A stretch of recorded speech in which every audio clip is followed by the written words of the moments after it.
नमस्कार, आप देख रहे हैं लाइव इंडिया। लाइव इंडिया में आपका बहुत बहुत स्वागत है।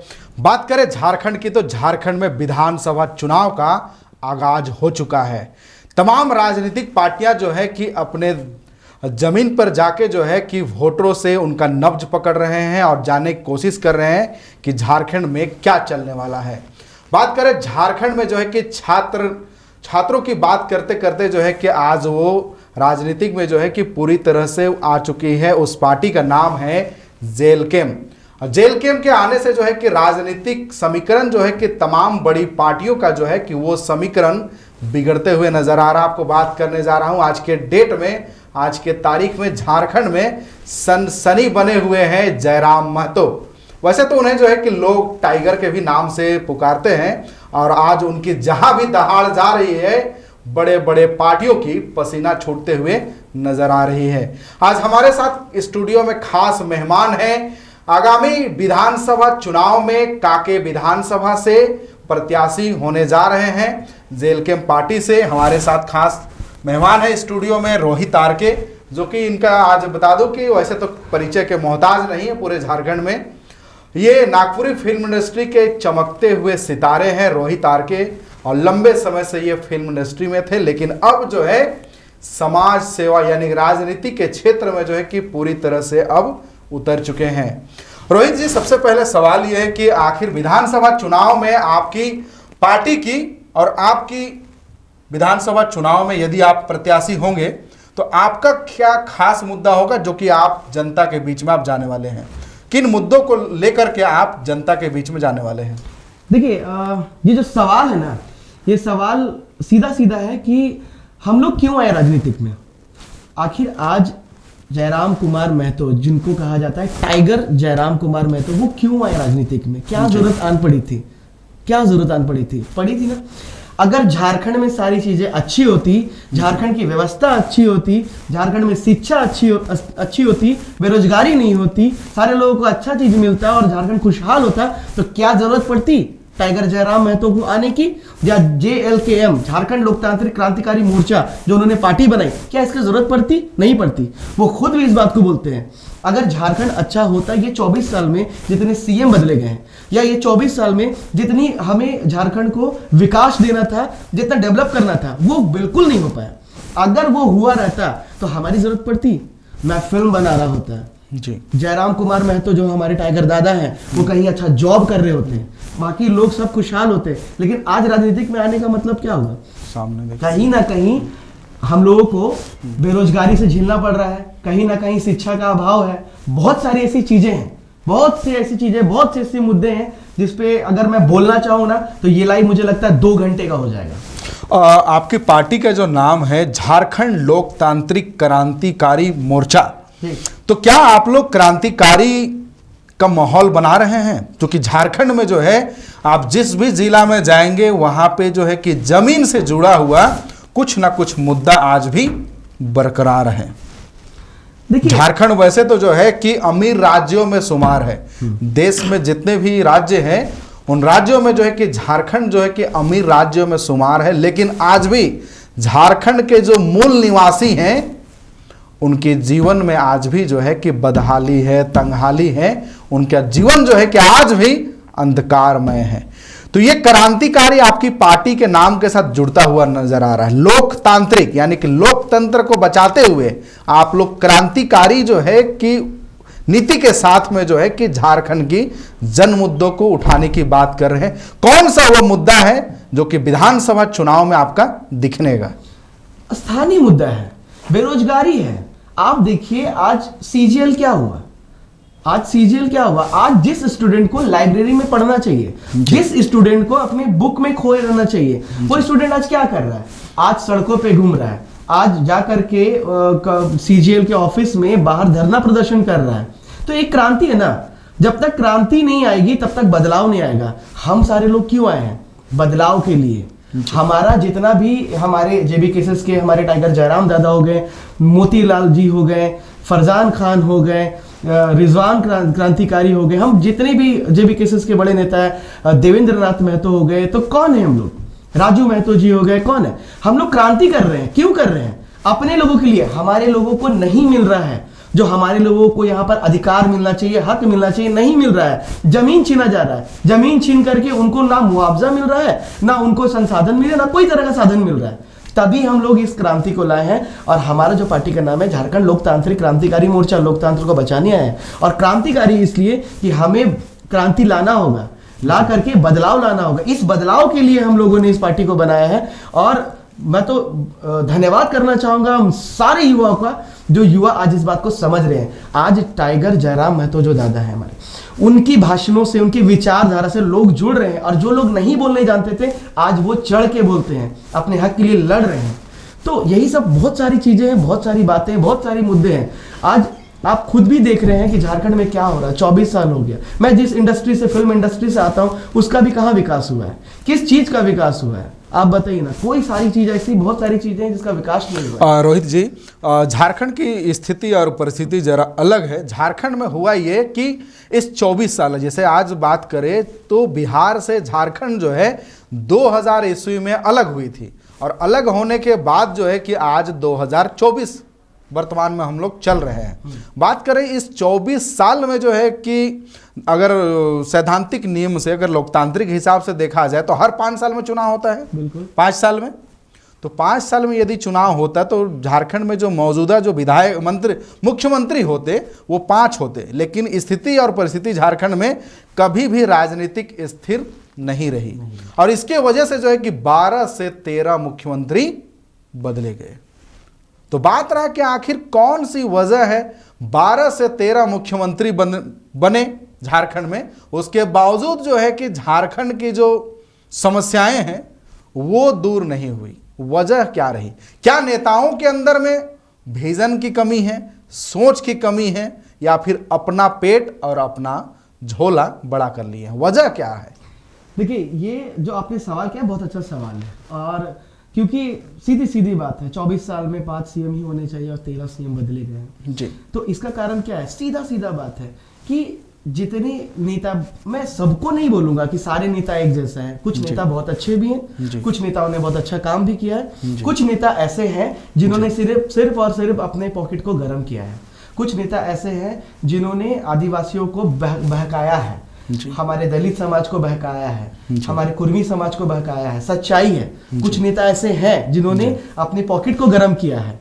क्योंकि अगर सब कुछ अच्छी होती, संवैधानिक होती, तो आज हमारे पास सिर्फ 5 ही सीएम होते और ये झारखंड डेवलप हुआ रहता। तो ये कारण है, इतना भ्रष्टाचार यहाँ पे भर गया है कि अगर मैं अपनी कांके विधानसभा की बात करूं तो मैं कांके विधानसभा में, आप देख रहे होंगे 30 साल 35 साल से बीजेपी वहां पे जीतता आ रहा है, लेकिन विकास इस तरह से रुक गया है कि मैं उसे एक्सप्लेन करना चाहूं तो वो बहुत लंबा हो जाएगा। चाहे वो रोड हो, बिजली हो, मैं ये नहीं बोलूंगा कि बहुत ज्यादा खराब हो गया, लेकिन हाँ, विकास का कार्य वहां रुक गया।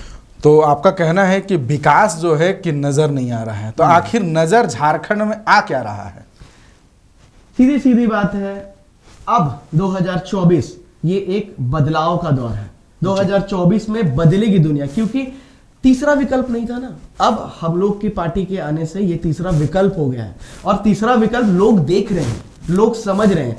और तीसरा विकल्प अगर जिस दिन उठ के आ गया, अब 2024 जो हमारे 2 महीने के बाद चुनाव है, ये तीसरा विकल्प उठ के आ गया और हम लोगों ने अगर सरकार बना ली तो ये तय है, हमारी पार्टी झारखंड के विकास के लिए एक एक ऐसा ऐसा काम करेगी जिससे झारखंड का विकास होगा। खासकर युवा, क्या होता है हमारे, जो आप पूरे देश में युवा ऐसे होते हैं जो पूरे देश में युवा विकास का काम करते हैं, युवा ही होते हैं जो इतिहास को बदल के रखते हैं। और हमारी पार्टी युवा की है। ऐसे नहीं कि हमारे पास बुद्धिजीवी लोग नहीं है, हमारे पास बहुत बुद्धिजीवी लोग हैं, लेकिन हम युवा मिलकर के एक नई पीढ़ी को लिखने जा रहे हैं, एक नया इतिहास लिखने जा रहे हैं। अभी एक झारखंड में जो है कि एक मुद्दा काफी जो है कि गरमाते हुए नजर आ रही है, और वो मुद्दा है जेएसएससी सीजीएल परीक्षा का। बात करें इस सीजीएल परीक्षा में जो है कि रोहित जी, तकरीबन 6.5 लाख अभ्यर्थी जो है कि 21 सितंबर और 22 सितंबर को झारखंड के अलग अलग जिला में जो परीक्षा केंद्र था वहां जाकर वो परीक्षा सेंटर पहुंचे थे और परीक्षा में बैठे थे। लेकिन हुआ यूं कि हेमंत सोरेन अपने कार्यकाल के अंतिम दौर पर जेएसएससी परीक्षा को जो है कि निष्पक्ष रूप से संपन्न कराने के लिए इंटरनेट सेवा ठप कर दी। उसके बावजूद जो है कि आपका जो जेएसएससी का जो पेपर लीक है, यानी फिर शिक्षा माफिया जो है पेपर लीक करने में या कराने में कामयाब हो गई। आखिर छात्रों की जो भविष्य है वो अंधकार में नजर आ रही है। सरकार अब तक जो है कि इस बात को स्वीकार नहीं कर रही है, या फिर झारखंड कर्मचारी चयन आयोग जो है कि इस बात को स्वीकार नहीं कर रही है कि जेएसएससी के परीक्षा में पेपर लीक हुई है। तो आखिर 6.5 लाख अभ्यर्थियों का जीवन जो है कि अब भी अंधकार में नजर आ रहा है, और सरकार ना सुनने को ना देखने के लिए तैयार है। किस रूप से आप छात्रों को आप न्याय दिलाएंगे? देखिए, मैं आपको बताता हूँ कि जनवरी में जेसीसीएल का जो एग्ज़ाम हुआ था उसमें आपने देखा होगा कि जो सेंटर होता था जी, जिस लड़का जिस होम टाउन में है, जिसका वो जगह है, उसको छोड़ करके कई जगह सेंटर पे वो दूसरे जिलों पे जा करके एग्जाम दे रहा था, ठीक है। और एग्जाम खत्म नहीं हुआ था, पिछली बार की मैं बात कर रहा हूँ, एग्जाम खत्म नहीं हुआ था और पता ये चला था कि पेपर लीक हो गया है। मेरा भाई भी एग्जाम देने गया था और पेपर लीक हो गया, उसको पता भी नहीं चला। जब मैंने फोन किया बताया कि पेपर तुम्हारा लीक हो गया और कैंसिल हो गया एग्जाम। तो ये स्टूडेंट के भविष्य के साथ खिलवाड़ है? नहीं है, एकदम खिलवाड़ है। और अगर जेसीसीएल के जो भी हमारे पदाधिकारी हैं और ये बात बोल रहे हैं कि पेपर लीक नहीं हो रहा, ये नहीं हो रहा, तो प्रूफ तो है, पिछले बार का तो प्रूफ है ही कि लीक हुआ है। छात्र कह रहे हैं, छात्र नेता कह रहे हैं कि पेपर लीक हुई है, हमारे पास सबूत है। लेकिन झारखंड कर्मचारी चयन आयोग जो है कि बाकायदा प्रेस वार्ता करके वो कह रही है कि सिर्फ जो है कि हंगामा कर रहे हैं छात्र, परीक्षा रद्द करने की मांग कर रहे हैं, ये फर्जी छात्र हैं, ये बेवजह इस मामले को तुल दे रहे हैं, हेमंत सरकार को जो है कि बदनाम करने की कोशिश कर रहे हैं। तो क्या वाकई में झारखंड में परीक्षा लीक हुई है या फिर ये सिर्फ चुनावी मुद्दा है? मुझे बहुत शर्म आती है इस बात पे, एकदम मैं सच कह रहा हूँ, मुझे इतनी शर्म आती है इस बात पे कि ऐसा कैसे बोल सकते हैं। मेरी छोटी छोटी बहनें, मेरे छोटे छोटे भाई, मेरे वो भाई जो रास्ते में बैठे हैं, उस जगह धरने में बैठे हैं और वहां बिना पानी बिना खाए वहां पे बैठे हैं, वो लोग पागल तो नहीं है? 2015 से एग्जाम दे रहे हैं। आप सोचिए ना कि 2015 में जिसका लास्ट ट्राई होगा, आज उसका ट्राई करने का कोई उम्मीद ही नहीं है, आज वो एग्जाम नहीं दे सकता है जी। कैसे देगा एग्जाम? पिछले साल भी जिसने एग्जाम अगर सोचा भी होगा उसका तो एज चला गया। तो ये भविष्य के साथ खिलवाड़ है, ये खिलवाड़ हो ही रहा है। तो सीधी सीधी बात है कि अगर आप सच में झारखंड को विकास की नजर से देख रहे हैं और सच में स्टूडेंट का आप लाइफ बनाना चाहते हैं, तो एग्जाम अच्छे से लीजिए। अच्छे से एग्जाम नहीं हो रहा है, तभी तो आज स्टूडेंट रोड में आ गया। क्या जरूरत है? मैंने पहले लाइन पे कहा था कि स्टूडेंट को लाइब्रेरी में होना चाहिए, ना कि सड़क में जाकर के भूखे प्यासे वो हड़ताल करेगा। ऐसा नहीं होता है। और वो फर्जी स्टूडेंट है, मैं बोलता फर्जी स्टूडेंट है।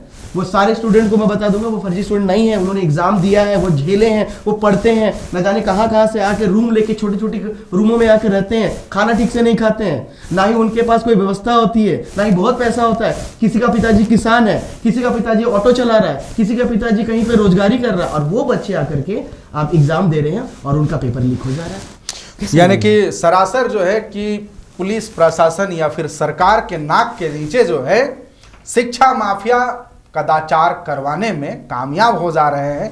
अमूमन देखा जा रहा है रोहित जी कि झारखंड में जितनी भी परीक्षाएं हो रही है वो विवादों में घिरते हुए नजर आ रही है और जाके लास्ट में कोर्ट में मामला फंस जा रहा है। और जो छात्र है, इस तरह से समझिए कि जो छात्र समझ लीजिए कि 2024 में जिनका उम्र जो है अगर 20 वर्ष है, तो अगला जब तक फॉर्म निकलेगा, अगला जब तक सरकार आएगी, जब तक उनकी नियुक्ति की प्रक्रिया शुरुआत होगी, तब तक उनकी उम्र हो जाएगी 25 वर्ष। और जिनका उम्र अभी 25 वर्ष है, और समझिए कि अगला अगर 5 साल सरकार चूंकि एग्रेसिव होती है नौकरी देने और बांटने के लिए, तो वो अपने कार्यकाल के अंतिम वर्ष में मान के समझिए कि इस तरह की जिनका उम्र अभी 25 वर्ष है और आगामी अगर 5 साल वो फिर से तैयारी करते हैं और फिर से सरकार रेस होकर जो है कि नियुक्ति पत्र बांटने के लिए या फिर जो है कि नियुक्ति की जो प्रक्रिया है वो शुरुआत करती है, तो समझिए कि जो 25 वर्ष आज हो रही है जिनकी उम्र, वो 30 वर्ष हो जाएंगे। यानी कि जो छात्र का जो उम्र है वो धीरे धीरे निकलते जा रहा है। और कहा भी जाता है कि छात्र के जीवन में जो कई तरह की परिस्थिति आती है, छात्र इस परिस्थिति से जो है कि जूझ लेते हैं, लेकिन जिस प्रकार से उनके जीवन में खिलवाड़ हो रही है, ये बड़ी गंभीर समस्या है झारखंड में। और कहा जाता है रोहित जी कि एक युवा के कंधों पे जो है कि परिवार की कई तरह की जिम्मेदारी होती है, लेकिन अभी देखा जा रहा है कई ऐसे छात्र हैं जिनका भविष्य जो है कि अंधकार में होता हुआ नजर आ रहा है, और कई ऐसे छात्र जो है कि जिंदगी से हार भी जा रहे हैं, लास्ट में सुसाइड की भी बातें सामने आ रही है। बिल्कुल। तो आखिर आपकी पार्टी जनहित और छात्रों के हित के मुद्दों को विधानसभा में मान के चलिए, अगर आपकी जेल कैंप पार्टी के 2, 4, 5 विधायक भी अगर जीत कर आते हैं तो विधानसभा में किस तरह से इस मुद्दे को आप लोग रखेंगे? पहले तो मैं बता दूं कि हमारी जो जेल कैंप पार्टी है, झारखंड लोकतांत्रिक क्रांतिकारी जो हमारी पार्टी है, वो बहुत अच्छा रिजल्ट करने जा रही है इस विधानसभा के चुनाव में 2024 में। और हमारी कोशिश तो ये भी है कि हम लोग सरकार बनाएंगे और टाइगर जयराम महतो जो हमारे दादा है वो सीएम भी बनेंगे। अगर ऐसा होता है, अगर सदन में हम लोग आते हैं, विधानसभा में हम लोग आते हैं, हमारी आवाज़ ऊपर तक जाती है और हम लोग बैठते हैं, तो हम स्टूडेंट लोग के लिए सबसे पहला प्रेफरेंस देंगे, क्योंकि स्टूडेंट होते हैं जो देश का भविष्य होते हैं। वही जाकर के आईपीएस, आईएएस, बीडीओ, वही लोग जाकर के सारे पदाधिकारी बनते हैं। तो हमारा प्राथमिकता यही होगा कि हम लोग अपने स्टूडेंट को पूरी तरह से हर चीज से सुविधा दें, उनका एग्जाम टाइम टू टाइम कराएं और एग्जाम पूरी तरह से क्लीन हो, ताकि स्टूडेंट को उसका हक मिले। क्योंकि आए दिनों झारखंड में ये सुनने को भी मिलता है, देखने को भी मिलता है कि इतना सीट आया और इतना सीट बिक गया। तो ये क्या है? बाकी जो गरीब के बच्चे हैं वो तो पैसा नहीं दे पाएंगे, वो क्या करेंगे?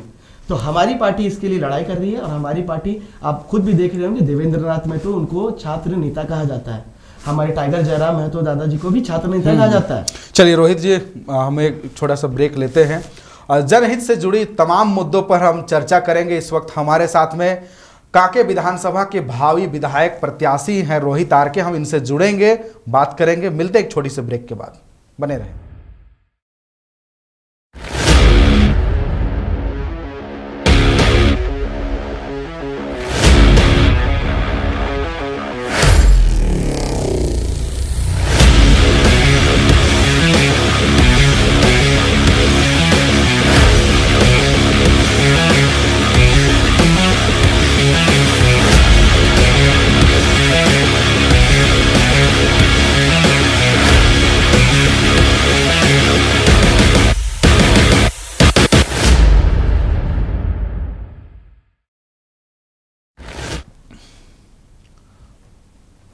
नमस्कार, ब्रेक के बाद एक बार फिर से आपका स्वागत है। हम रोहित आर्के से जो है कि झारखंड के जनहित मुद्दों पर बात करेंगे। चर्चा के लिए आज खास मेहमान आए हुए हैं हमारे स्टूडियो पर।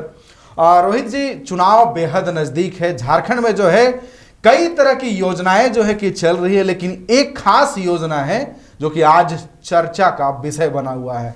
मैं बात कर रहा हूँ झारखंड में जो एक योजना चल रही है, उस योजना का नाम है मैया सम्मान योजना। यानी कि जो सत्ताधारी पार्टी है उनके पार्टी की ओर से एक योजना चलाई जा रही है, मैया सम्मान योजना। और वो प्रत्येक महिला को प्रत्येक महीना जो है 1,000 रुपया दे चुकी है। कई महिलाओं को जो है कि एक महीना करके 3 महीना उनके खाता में जो है कि 3,000 रुपया पैसा जा चुका है।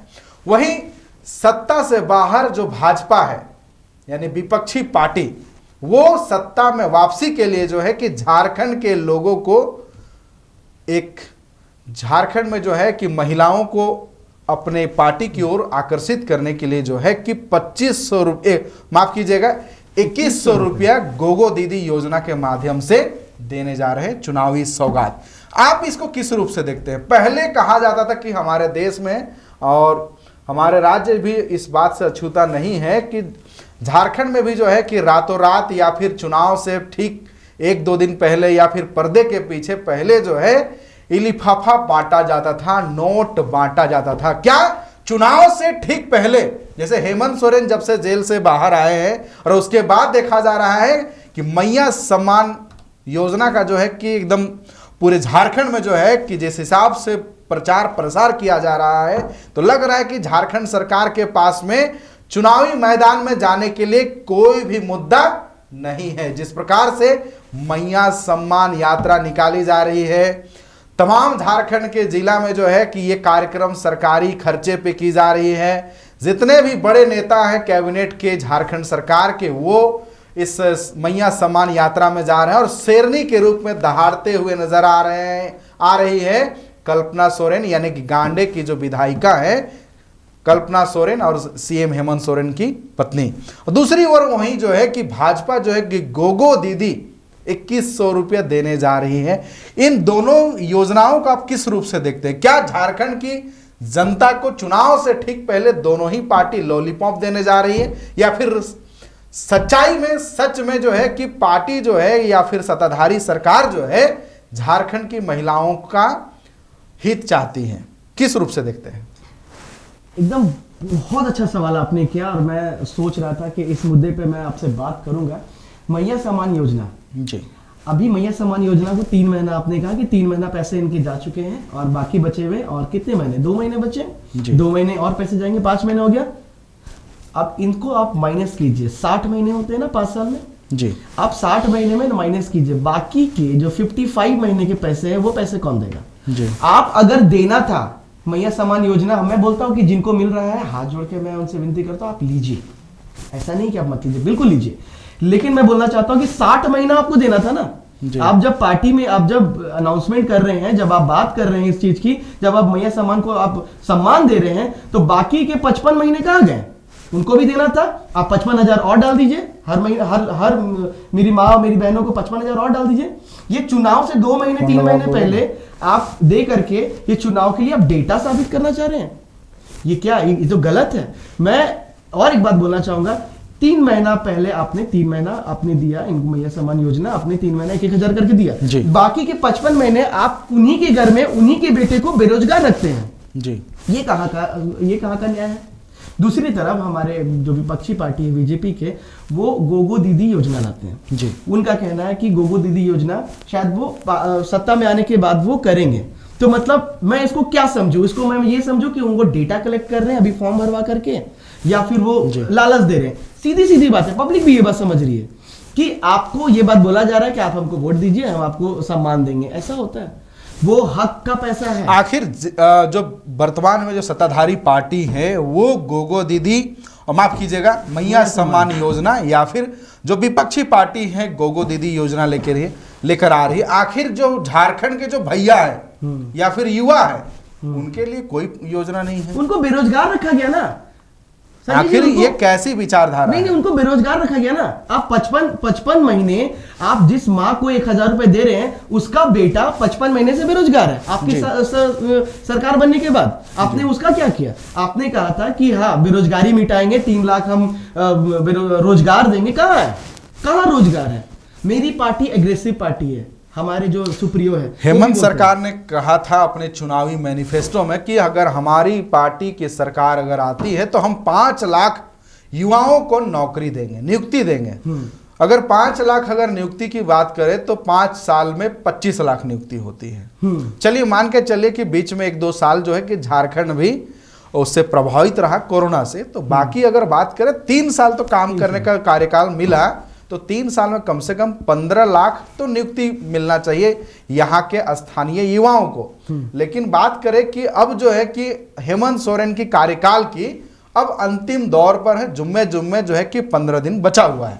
कभी भी जो है कि चुनाव आयोग की ओर से जो है कि औपचारिक जो है तिथियों का ऐलान हो सकता है, आचार संहिता लागू हो जाए।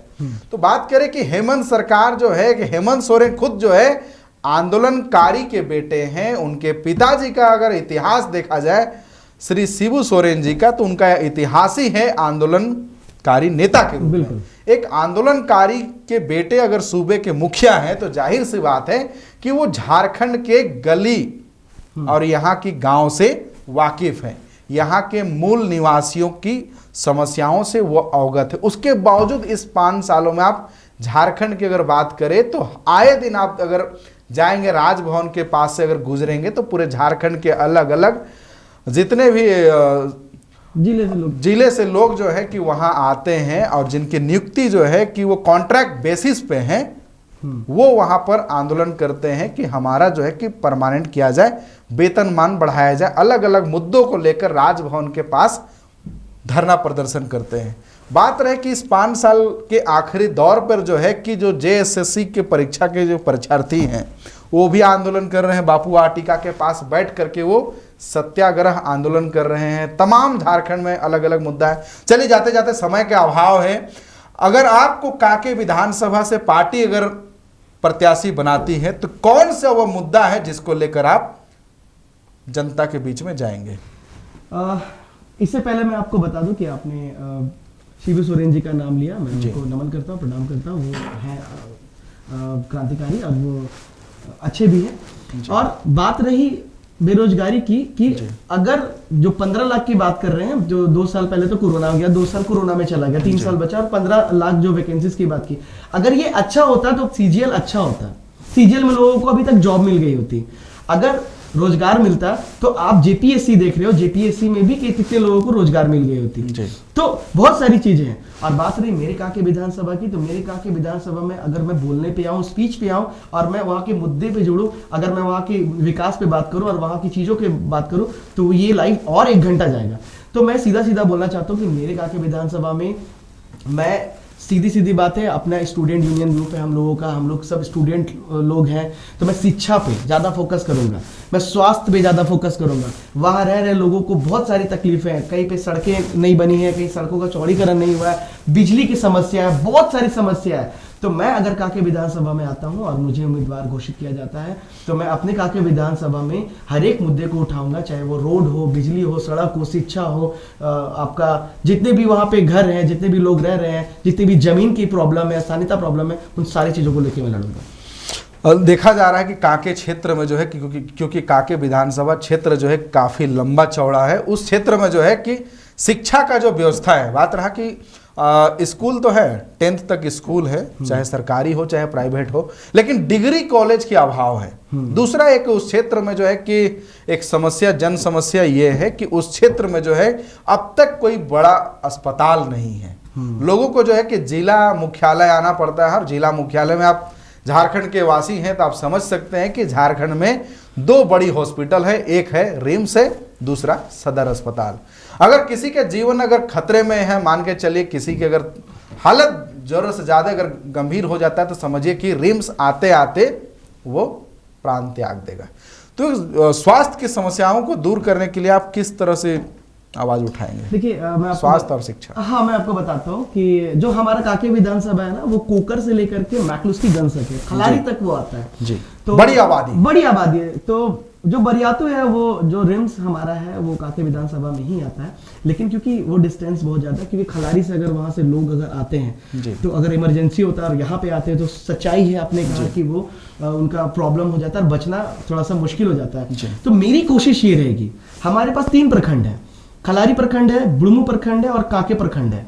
कांके में कदमा के पास आपने कैंसर हॉस्पिटल देखा होगा, अच्छी हॉस्पिटल बनी है, लेकिन वहां भी ऐसा है ना कि वहां के लोकल लोगों को वहां पे जॉब नहीं है, वहां के लोकल लोगों को जॉब नहीं है। तो मेरी ये कोशिश रहेगी कि मैं अपने तीनों प्रखंड में, और जैसे खलारी हो गया एक प्रखंड बुढ़मू, एक प्रखंड कांके, तीनों प्रखंड में अच्छी स्वास्थ्य की वहां पे मैं हॉस्पिटल खोलूंगा, और हॉस्पिटल खोलने के बाद वहां के लोगों को कहीं जाने की जरूरत नहीं पड़ेगी, वो सुविधा वहां पे मैं दूंगा। अगर मैं आता हूं और मैं अगर जीतता हूं तो मैं स्वास्थ्य पे बिल्कुल ध्यान दूंगा, मैं हर प्रखंड में एक बड़ा हॉस्पिटल खोलूंगा ताकि वहां के लोगों को किसी तरह का प्रॉब्लम ना हो। और जहां तक कि शिक्षा की बात रही, शिक्षा की जो बात रही, तो आपने देखा होगा बहुत सारा ऐसा स्कूल है जो बंद पड़ा है, मैं उन सारे स्कूलों को चालू भी करवाऊंगा। प्लस मैं वहां कोशिश करूंगा कि आपने अभी बुढ़मू में देखा होगा डिग्री कॉलेज की मांग को लेकर के वहाँ के लोगों ने डिमांड किया है, तो अगर मैं वहाँ पे जीत के आता हूँ तो मैं पूरी कोशिश करूंगा कि बुढ़मू में जो बुढ़मू मांगे डिग्री कॉलेज जो बोल रहे हैं उनको मैं चालू करवाऊंगा। चलिए जाते जाते जो है ना कि एक आखिरी सवाल रहेगा रोहित जी, अब तक जब भी चुनाव आता है नेता जो है कि 3 लाइन जरूर कहते हैं, और वो 3 लाइन है, 3 शब्द है, अगर हमारी सरकार आएगी, हमारी सरकार आती है तो हमारी सरकार आते ही जो है कि राज्य में भय, भूख, भ्रष्टाचार मिटा देंगे। लेकिन आज झारखंड की बात करें तो ये तीनों ही शब्द जो है चप्पे चप्पे में सुनने को हमारी कान को मिलते रहता है। तो आखिर आपकी पार्टी जो है कि झारखंड लोकतांत्रिक क्रांतिकारी मोर्चा है, जेल के, और जब भी जहां भी जाते हैं जयराम महतो वो अपने दहाड़ने की वजह से एग्रेसिव राजनीति के लिए वो पहचाने जाते हैं। तो क्या आपकी पार्टी, अगर जनता आपको मौका देता है विधानसभा 2024 के चुनाव में, तो क्या आपकी पार्टी झारखंड की भय, भूख, भ्रष्टाचार को खत्म कर पाएगी, या फिर आप भी अन्य पार्टियों की तरह चुपचाप हो जाएंगे? बिल्कुल, मैं आपको बता दूं, एक किसान का बेटा, एक गरीब का बेटा, जिसके पास ना ठीक से पहनने को कपड़ा होता है, ना ही बहुत अच्छा जूता होता है, वो किसान का बेटा अगर आकर दहाड़ता है और एक पार्टी बनाता है और युवाओं को जोड़ता है, टाइगर जयराम महतो, तो सीधी सी बात है कि वो भ्रष्टाचार को भी खत्म करने आया है। उनका एग्रेशन ये बताता है, वो साफ शब्दों में और सीधा सीधा बोलते हैं, अगर हम लोग पसंद है, अगर आप चाहते हैं कि बदलाव हो तो वोट कीजिए, वरना इग्नोर कीजिए। सच्चाई है। तो मैं बताना चाहूंगा कि अगर टाइगर जयराम महतो आते हैं और वो हमारी पार्टी इसमें आती है, हमारे सुप्रीमो इसमें आते हैं और हमारे लोग मिलकर पार्टी बनाते हैं, हमारे JLK झारखंड लोकतांत्रिक क्रांतिकारी मोर्चा, हमारी पार्टी बनती है, हमारा सरकार बनता है, तो ये डेफिनेटली है कि हम लोग भ्रष्टाचार को खत्म करेंगे, हमारी झारखंड विकास की ओर जाएगी। और जो बदलाव हमने हर जगह रैली जो निकाला है बदलाव संकल्प का, वो बदलाव आपको देखने को मिलेगा।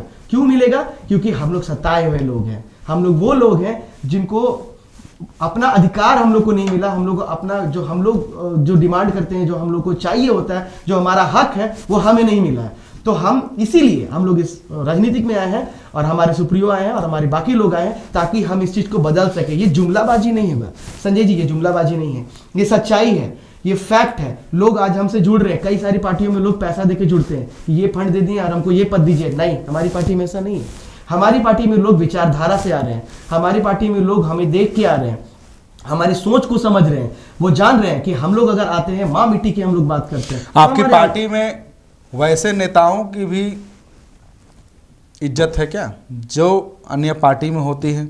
जन नेता को आप लोग तवज्जो देते हैं या फिर धन नेता को? हम लोग जन नेता को देते हैं। धन नेता, देखिए, धन होना बुरी बात नहीं है, अच्छी बात है, धन सबके पास रहे, मैं भी बोलता हूँ भगवान करे कोई गरीब ना रहे। लेकिन जन नेता, जितने लोग पॉपुलर होते हैं, बहुत सारे ऐसे नेता हैं जिनके पास पैसा नहीं होता लेकिन लोगों का प्यार उनके पास होता है, वो लोगों का प्यार लेकर के आज वो नेता बन जाते हैं। उनके पास पैसा नहीं होता लेकिन वो अपनी सारी संपत्ति उड़ा देते हैं। APJ अब्दुल कलाम हमारे जो राष्ट्रपति थे, वो आप देखो उन्होंने सब कुछ अपना दे दिया। चलिए, क्योंकि आपके साथ हमारी लंबी डिस्कशन हुई, लंबी झारखंड के चुनाव के परिदृश्यों पे हमने चर्चा की, समय के अभाव है, हम फिर कभी मिलेंगे आपसे। अब देखना बड़ा दिलचस्प होगा, झारखंड में एक तरफ जो है कि JLK पार्टी यानी टाइगर जयराम महतो जब से जो है कि झारखंड की राजनीति में सक्रिय हुए हैं, तब से जो है कि झारखंड की जनता, झारखंड के जनमानस JLK पार्टी को जो है कि झारखंड में तीसरा विकल्प के रूप में देख रही है। अब देखना बड़ा दिलचस्प होगा, विधानसभा चुनाव बेहद नजदीक है, अब उसके बाद रिजल्ट भी आएगा। क्या झारखंड की जनमानस, जैसे जहां भी टाइगर जयराम महतो जाते हैं, उनका ना कोई मंच रहता है, ना कोई स्टेज रहता है, ना ही जो दर्शक कह ले या फिर जो उनके श्रोता कह ले या फिर उनके चाहने वाले, उनकी जनसभा में ना कुर्सी होती है, ना दरी होती है, ना स्टेज, ना समझ सकते हैं कि बिल्कुल सीधे तरीके से सीधा साधा होता है। अब उनका कार ही बन जाता है स्टेज। आप दहाड़ते हुए आप जयराम महतो को देख चुके हैं। अब देखना बड़ा दिलचस्प होगा, जिस प्रकार से भीड़ उमड़ती है जयराम के जनसभा में, क्या ये भीड़ वोट में तब्दील हो पाती है या फिर नहीं? वैसे तो जयराम महतो के आने से झारखंड की जो मौजूदा सरकार हो या फिर विपक्षी पार्टी, वो घबराई हुई है। अब देखना बड़ा दिलचस्प होगा। झारखंड में JLK पार्टी जो है कि अब तक 20 प्रत्याशियों का जो है ऐलान कर चुकी है। 2 अब तक जो है कि लिस्ट जारी हो चुकी है, अभी और भी लिस्ट और भी नाम आना बाकी है। अब देखना बड़ा दिलचस्प होगा कि झारखंड विधानसभा में कितने JLK के विधायक पहुंचते हैं, यह देखना बड़ा दिलचस्प होगा। इस खबर में सिर्फ इतना ही। देश दुनिया के तमाम खबरों से अपडेट रहने के लिए देखते रहे लाइव इंडिया। नमस्कार।